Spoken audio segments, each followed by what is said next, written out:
Defending the low post in the 2-3 zone. Against a 2-3 zone, a low post entry pass will likely come from the wing, from the corner, or from the high post.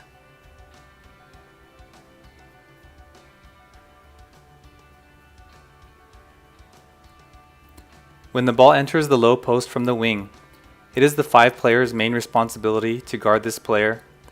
Remember, a strong interior defense is a strength of the 2-3 zone.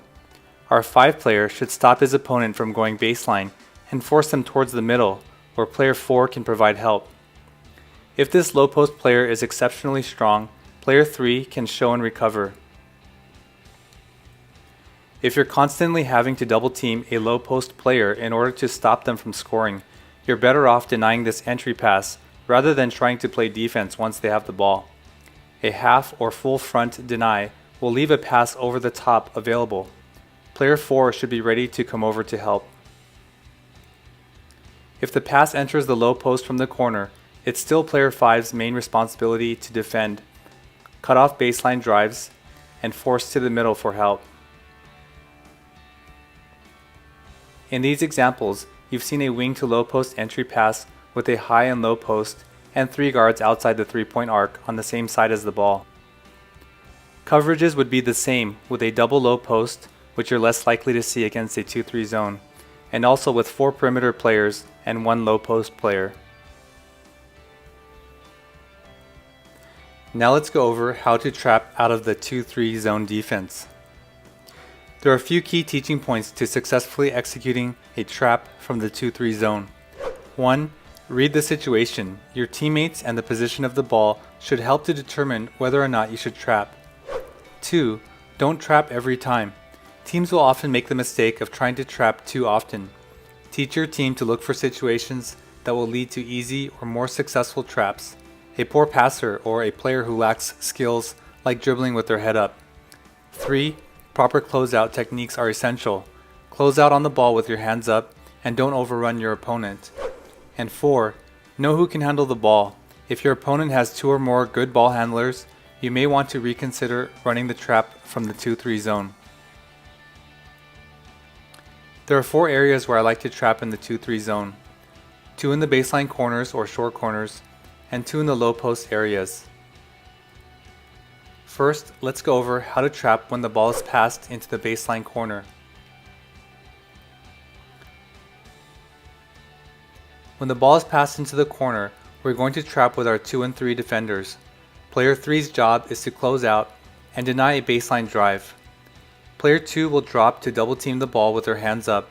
It's important to stress to your players not to reach or swipe at the ball when trapping.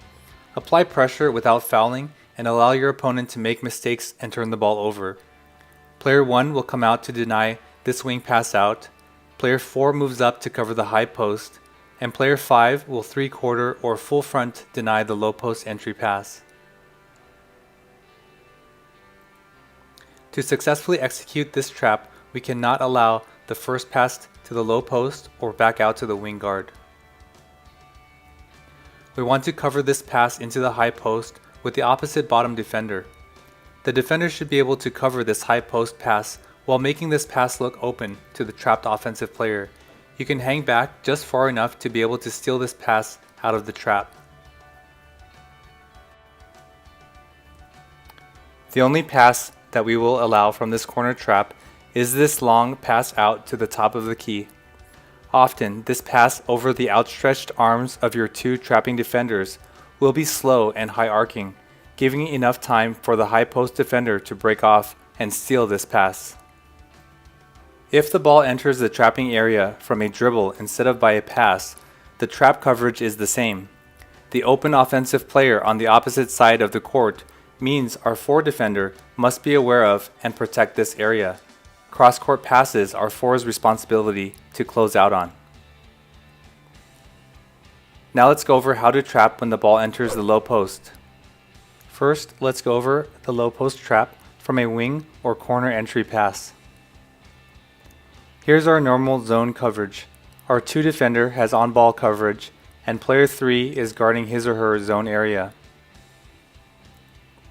To best execute this low post trap, wait until the post entry comes from this area of the court, and our bottom defender is now responsible for on-ball coverage.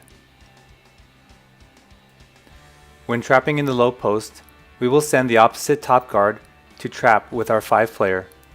When we know we're trapping, this top guard should cheat down a little into the paint, trying to get about 1 step away from the low post entry. Once the ball is passed into the low post, the opposite top guard will quickly move into trap with hands up, not allowing the offense to split between the defense or pass over the top. 5's job is to stop the ball from going baseline. Our 3 defender cannot allow this pass back out to the wing. Our 2 defender needs to drop down into the paint quickly, and our opposite bottom defender will guard this area against weak passes or cuts to the basket. Here's a look at the low post trap. Player 3 must deny this pass back out to the wing. Our top guards should deny this first pass and should be able to steal any slow or high arcing passes out of the trap. Here's the opposite bottom defender taking away any weak side pass opportunities.